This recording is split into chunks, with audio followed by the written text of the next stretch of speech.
Uzbek Erika présente Salut le Turfu, le podcast qui explore le futur.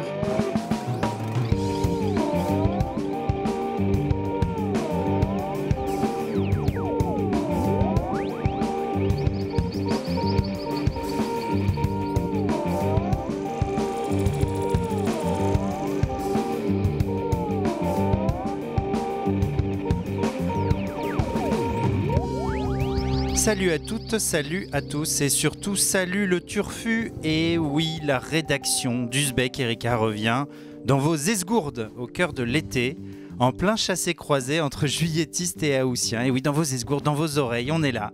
Pourquoi ? Parce que l'actualité ne s'arrête pas pendant les vacances et qu'il était grand temps de refaire avec vous, ou plutôt pour vous, un petit tri dans cette actualité estivale assez dense. Vous connaissez la formule, Salut le Turfu, c'est le podcast dans lequel la rédaction d'Uzbek Erika explore l'actualité du futur. On traque aussi ce que des actualités pas forcément très turfues au premier regard impliquent en fait pour les générations futures. Et donc on vous dit si c'est historique, si on s'en souviendra dans 10 ans, ou bien si c'est anecdotique et qu'on l'aura tous oublié dans 6 mois ou dans 6 jours. Alors on aurait pu vous parler des épisodes caniculaires qui n'ont plus rien d'épisodique. On aurait pu revenir sur les circonstances dramatiques de la mort de Steve Canisso lors de la dernière fête de la musique. On aurait pu commenter l'arrivée au 10 Downing Street de Boris Johnson, alias Bojo.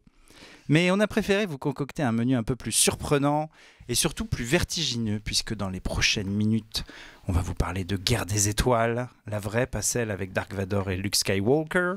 On va vous parler de taxation des GAFA et on va même vous parler de cellules humaines cultivées dans des embryons de rats. Si, on va bien se marrer, ça va être chouette. Un menu improbable concocté par la rédaction d'Uzbek, une rédaction aujourd'hui 100% féminine à mes côtés, puisque ce sont trois femmes puissantes qui m'entourent. Annabelle Laurent, Lila Megrawa et Romane Munier. Salut à toutes les trois. Salut. C'est un salut collectif. On va commencer avec toi, Annabelle. Je crois que tu veux nous emmener donc sur l'île du Japon. Dans des laboratoires où des mecs en blouse blanche font des trucs très très bizarres. C'est ça ? Et notamment un certain Hiromitsu Nakoshi. Ah oui, bien sûr. Que tu connais bien. Hiro pour les intimes. Spécialiste des cellules souches à l'université de Tokyo et à Stanford, qui a obtenu fin juillet l'autorisation officielle du gouvernement japonais pour cultiver des cellules souches humaines sur des embryons de rats et de souris. Donc il va pouvoir créer ce qu'on appelle des embryons chimères, du nom des monstres de la mythologie grecque qui avaient à la fois des têtes de lion et des queues de dragon, par exemple. Donc en mars dernier, le Japon avait autorisé la création d'embryons hybrides, mais à condition qu'ils soient détruits sous 14 jours. Mais Hiromitsu Nakoshi s'est montré apparemment très persuasif, puisque quelques mois plus tard, le gouvernement a changé d'avis et lui a donné son feu vert, donc autorisation officielle. Alors pour faire quoi exactement ? En fait, il va altérer un embryon de rat ou de souris en lui retirant le gène nécessaire au développement d'un organe, on ne sait pas encore lequel. D'accord. Et lui injecter des cellules humaines pour lui permettre de le fabriquer. L'objectif étant à terme de pouvoir cultiver dans des animaux des organes humains aptes à la transplantation, donc pour tous les patients partout dans le monde en attente de greffe. En France, ils sont près de 25 000. D'accord, c'est pour les personnes qui sont en attente de greffe. Alors, pour l'instant, la technique est très loin d'être au point, comme l'explique un super article de Justine sur uzbekerika.com.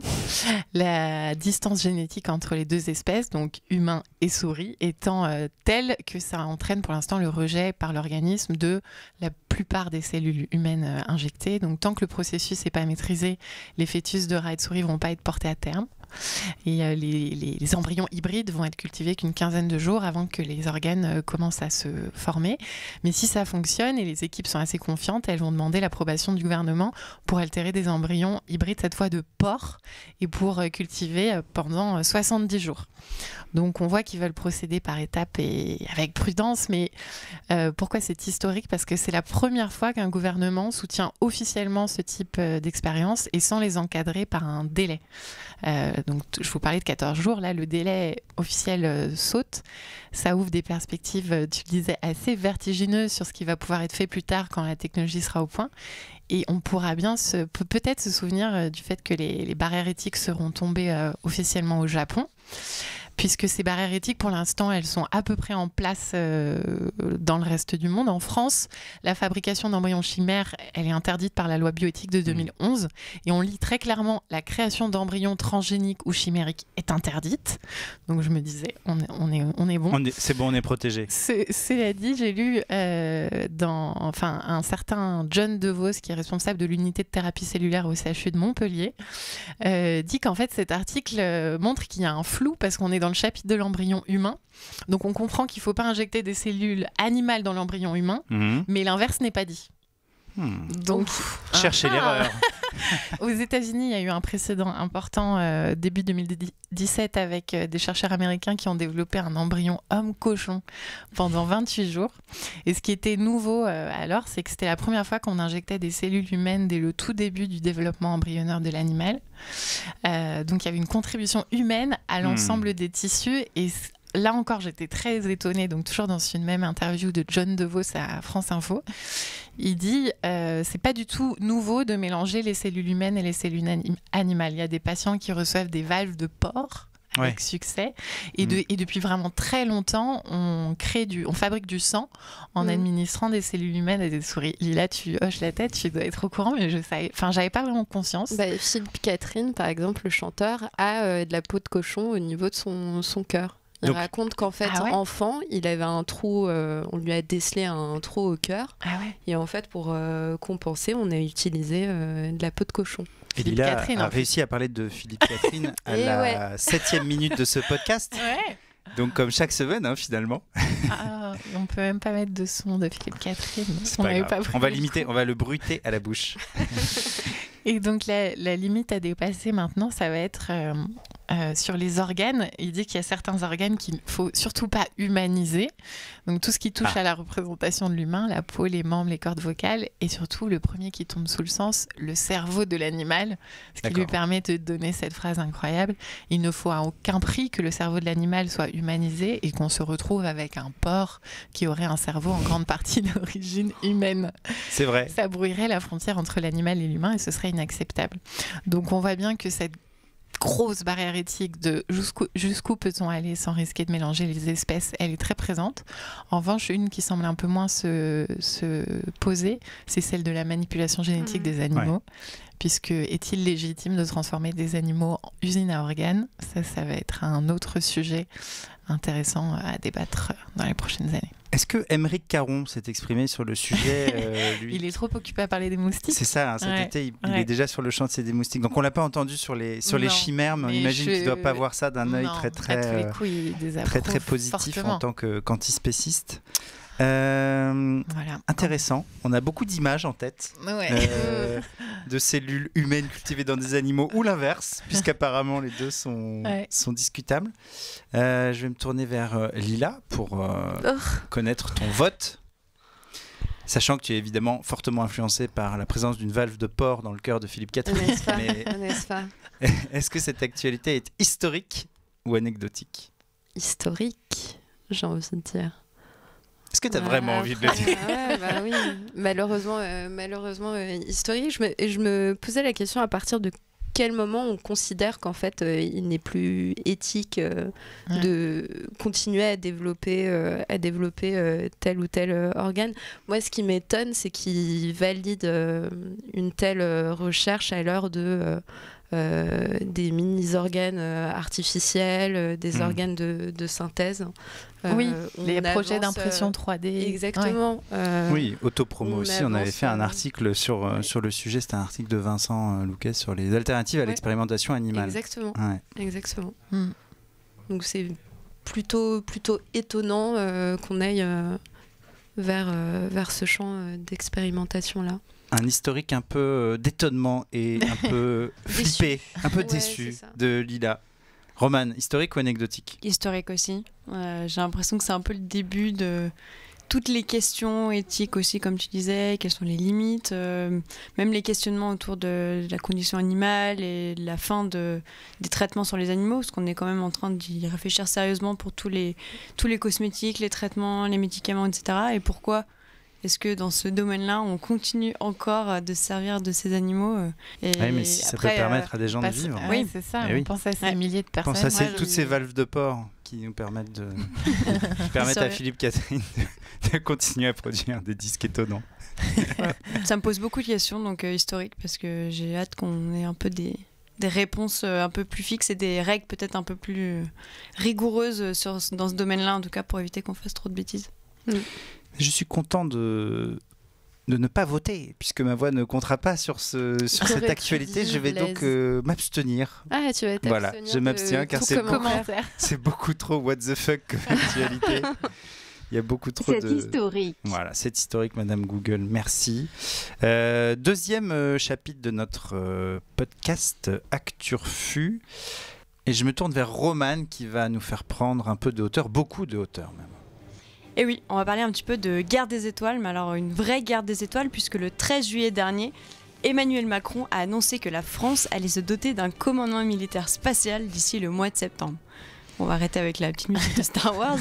En fait, c'est surtout la musique de l'arrivée de Dark Vador, donc c'est là où ça devient intéressant. J'espère que ce ne sera pas aussi dramatique. Cette nouvelle réforme, elle vise surtout à unifier et à renforcer les moyens militaires français qui sont pour l'instant défensifs, pour la plupart en tout cas, dans l'espace, et à intégrer 200 personnes dans une grande armée de l'air et de l'espace. Alors au total, ils vont investir 3,6 milliards d'euros dans le spatial de défense et cette somme va servir à financer donc, le renouvellement des satellites français d'observation CSO et de communication, de lancer aussi en orbite 3 satellites d'écoute électromagnétique et de moderniser le radar de surveillance spatiale GRAV. Alors pour un petit exemple, ce radar il sera bientôt capable de détecter des objets de la taille d'une boîte à chaussures à 1500 km d'altitude. Donc ces outils de surveillance de l'espace et du sol, ils vont être utilisés et ils sont aujourd'hui utilisés par l'armée pour prendre des décisions stratégiques. La ministre des Armées, Florence Parly, elle a aussi mentionné de l'utilisation de nanosatellites patrouilleurs qui vont être déployés en essaim à quelques kilomètres autour des satellites à partir de 2023 pour prévenir d'une menace potentielle. Il va y avoir aussi le développement de lasers de puissance qui pourraient aveugler les satellites adverses qui seraient trop curieux. J'aime bien le concept de laser de puissance. Et on va voir aussi une future armée de l'air et de l'espace qui envisage également des petits lanceurs de satellites réactifs, plus faciles à mettre en œuvre que la fusée Ariane pour pouvoir remplacer assez rapidement les satellites endommagés. Alors pourquoi cette stratégie spatiale ? Est-ce qu'on a vraiment besoin de se défendre ? Et si oui, contre qui ? Emmanuel Macron a déclaré le 13 juillet dernier que l'espace est un véritable enjeu de sécurité nationale pour la conflictualité qu'il suscite. Et ce pour 2 raisons. En fait, chaque jour, un Français utilise entre 10 et 40 satellites pour téléphoner ou se localiser. Et deuxième raison, les satellites et les radars sont de très précieux outils militaires. Alors l'espace, c'est aussi devenu un lieu de pouvoir comme un autre, puisque il y a 1 an, on en avait parlé d'ailleurs dans un podcast, le Pentagone avait annoncé vouloir créer une Space Force. La Chine et l'Inde s'entraînent à tirer des missiles sur leurs propres satellites pour montrer à quel point ils sont forts. Et les Russes, ils se sont approchés très près du satellite des télécoms militaires franco-italiens qui s'appelle Athena Fidius en 2017. Si près qu'on aurait presque pu croire qu'il essayait de capter toutes nos communications. Alors aujourd'hui, si l'État veut compter dans cette course à l'espace, dans cette nouvelle guerre spatiale, il va devoir savoir tout ce qui se passe dans l'espace, devoir être autonome aussi, pour pouvoir observer, mais aussi pour protéger ses satellites, pour avoir des méthodes de dissuasion. Même si aujourd'hui, en tout cas, on ne sait pas d'où la menace pourrait venir. Pour moi, en tout cas, cette décision, elle est historique, puisqu'on passe en fait de la simple surveillance qu'on a en place depuis déjà une 30aine, voire une 50aine d'années, à de la protection active de nos satellites. Et la question évidemment qu'on peut se poser, c'est est-ce qu'on ne va pas sortir des clous du traité spatial de 1967 avec ce genre de réforme qui proscrit d'ailleurs entre autres les armes de destruction massive en orbite. Ce bon vieux traité. Et là, on a un des conseillers de Florence Parly, donc la ministre des Armées, qui explique en fin d'interview que le traité n'interdit pas la militarisation de l'espace ni la légitime défense. On militarise un peu nos satellites, mais historique de questionnement aussi, puisque militariser l'espace, c'est aussi peut-être provoquer de prochains conflits. Et de nouveaux spots conflictuels. Un nouvel espace de guerre, quoi, en tout cas. On a tout compris, c'était hyper pédagogique. Je me tourne vers les citoyens, les citoyennes qui votent, qui vont aux urnes et qui glissent leur bulletin. Alors Annabelle, est-ce que c'est historique Alors, ou est-ce que c'est anecdotique? Je me souviens que pendant le podcast Pentagone, j'avais été extrêmement flemmarde et par pur antimilitarisme primaire, De base. j'avais dit anecdotique. Là, peut-être que j'ai écouté avec un petit peu plus d'attention, mais j'ai pas l'impression que, tu vois, 200 personnes, le budget me paraît pas faramineux. J'ai l'impression que c'est un peu de la com quand même. Ouais. On reste dans de la dissuasion. Donc je sais pas si on se souviendra du 13 juillet, hormis le fait que c'est ma date d'anniversaire. Ça, tout le monde le sait. Tout le monde le sait. En tout cas, maintenant, tout le monde le sait. Du 13 juillet 2019 comme étant un moment charnière où j'ai pas l'impression qu'il y ait des barrières qui sautent. Non, mais tu sens une vraie frénésie, une vraie inquiétude, une vraie frénésie du côté des grandes puissances, en fait. Ouais. Du de la côté des concurrence pays de à l'Inde, de la ouais, Chine. à se mobiliser sur ce terrain-là. Alors, le débat s'engage Ben, et les votes, du coup, tu... non, moi je maintiens mon anecdotique parce que voilà, c'est un historique du questionnement en plus, donc voilà, tu me tends la perche. un historique, un anecdotique de conviction, quand même. Enfin Mais c'est sûr que c'est sur l'ampleur hyper- des moyens. C'est hyper intéressant et il faut voir. Mais j'ai pas l'impression, oui, que. Enfin, tu parles du traité, j'ai pas l'impression que ça.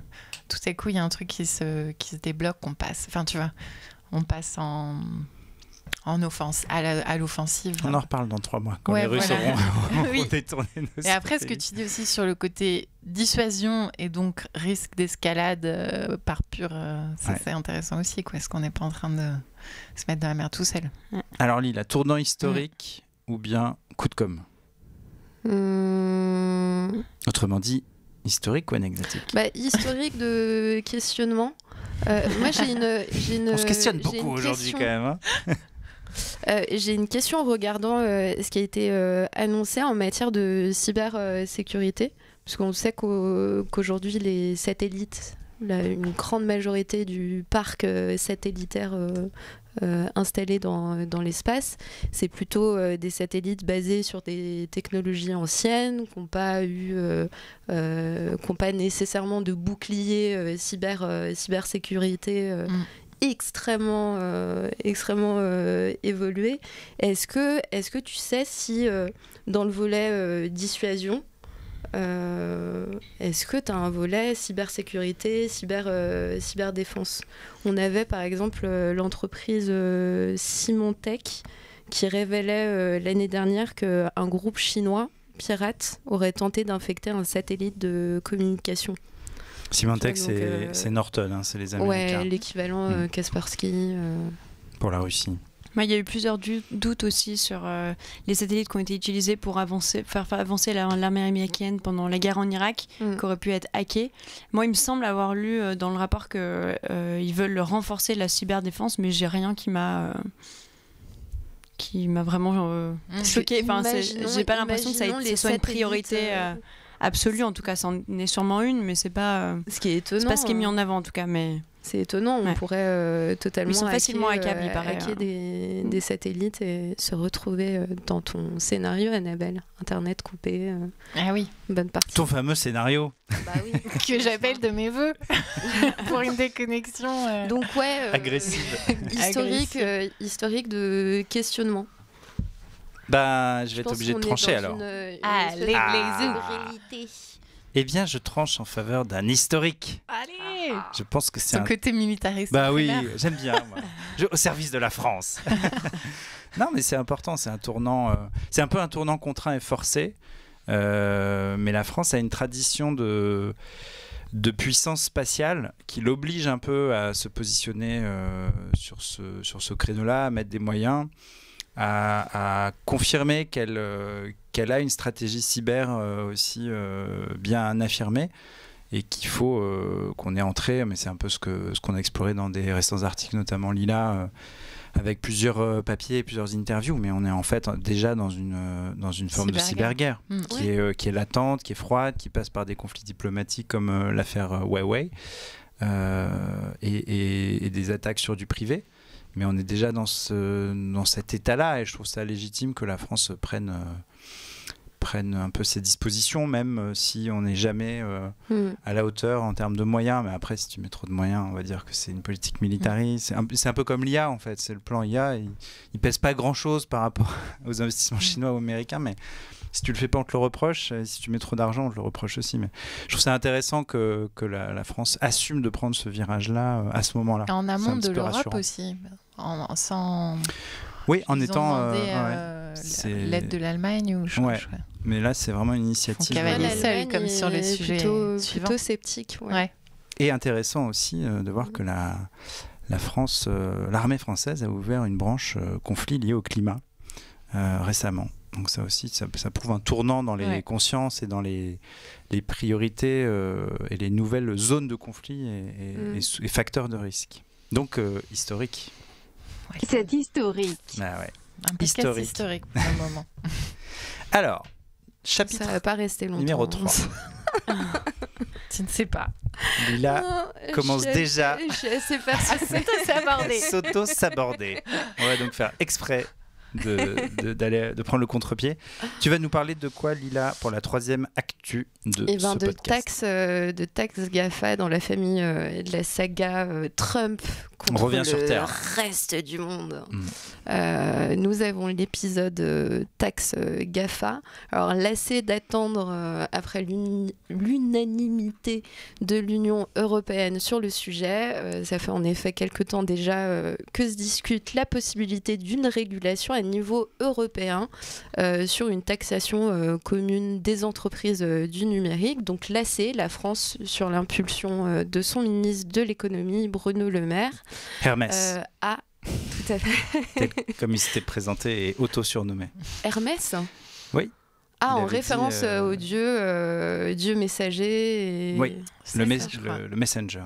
I am the messenger. Un homme lettré, Bruno Le Maire. Bien sûr. BLM. Germanophone. Boulard, quoi. Pardon.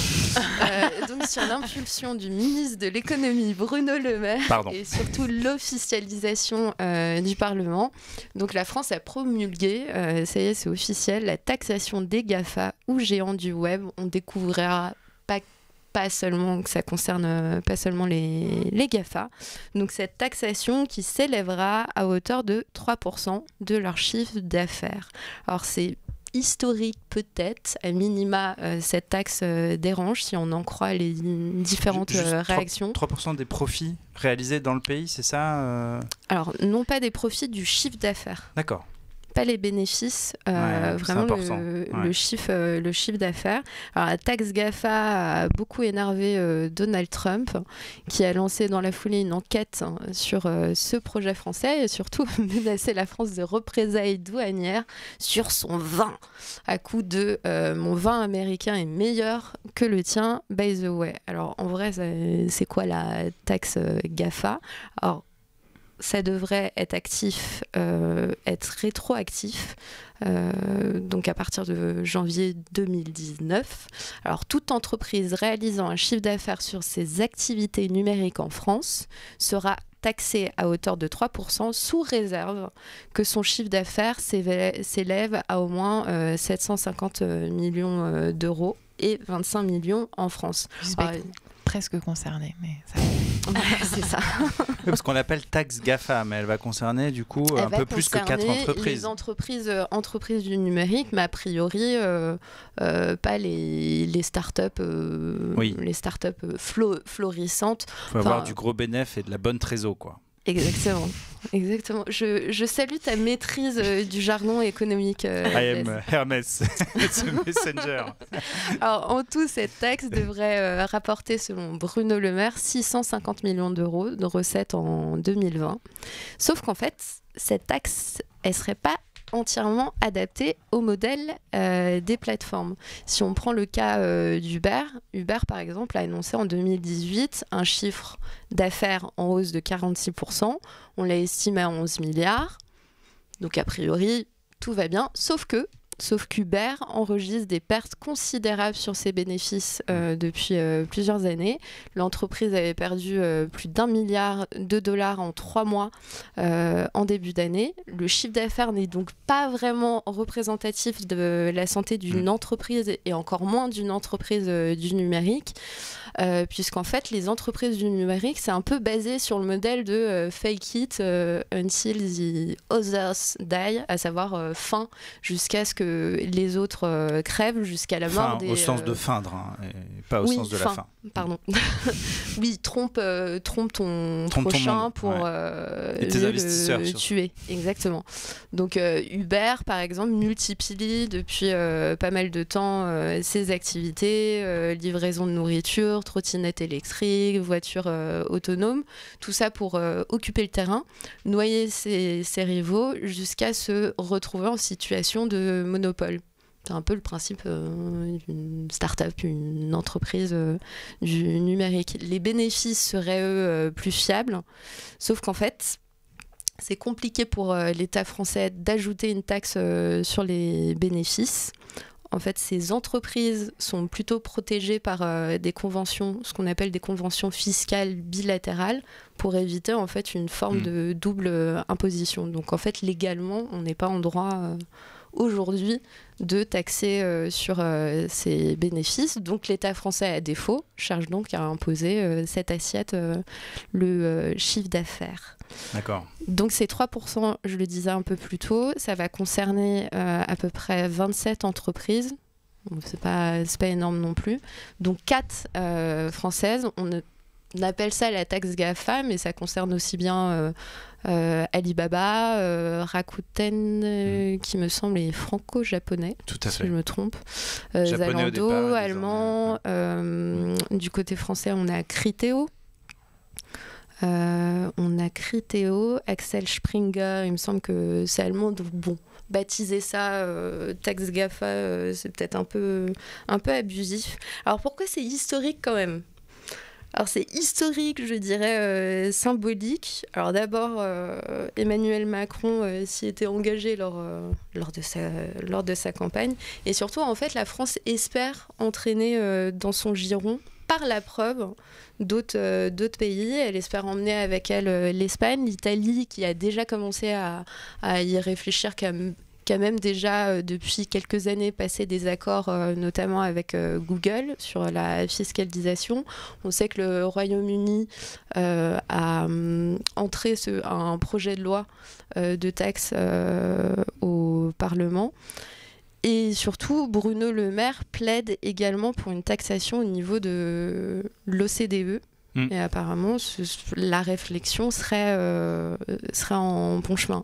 Moi, je pense que ça pourrait être historique si c'est suivi par l'Union européenne, effectivement, et surtout si ça permet de financer une espèce de complément, je sais pas, de l'État-providence. En fait, ça pourrait, si ça pouvait permettre... À quoi va servir l'argent, c'est exactement, ça aussi. Exactement. Le fléchage de l'argent récolté. Si ça pouvait permettre, par exemple, d'offrir des aides sociales à tous ces travailleurs des plateformes et à aider à financer une nouvelle mouture de l'État-providence. Et sinon, on peut distribuer des tablettes dans les écoles. Bien sûr, évidemment. Donc voilà, donc je pense que... Un historique d'espoir. Ouais, c'est historique d'espoir. C'est probablement un coup dans la fourmilière et peut-être qu'on donnera envie à d'autres pays d'y aller. Alors, Romane, je me tourne vers toi. Est-ce que c'est historique, cette taxe GAFA à la française ? Moi, je vais dire plutôt anecdotique. Désolée, Lila. Tu me brises le cœur. J'ai l'impression que maintenant, les taxes, c'est un peu le seul outil de pression démocratique qu'on a contre les entreprises du numérique. On va le sortir à tout va. On va essayer de croire qu'en faisant des taxes, on va arriver à leur faire payer leurs impôts correctement, à leur faire respecter nos lois, et tout ce qui rentre en tout cas en compte dans nos valeurs démocratiques, on va dire. Mais pour moi, j'ai l'impression que c'est pas vraiment la solution, même si... Ça pourrait être quoi la solution ? Je sais pas. J'ai aucune idée, mais j'ai l'impression que c'est un peu un coup d'épée dans l'eau, qu'on s'attaque à quelque chose qui peut se résoudre, je pense, autrement, de manière intelligente. Too big to pay. Ouais, anecdotique pour moi. Je pense que si en tout cas les autres États européens ne suivent pas la France, au final ça va vite être... Un coup d'épée dans l'eau, plus qu'un coup de pied dans la fourmilière.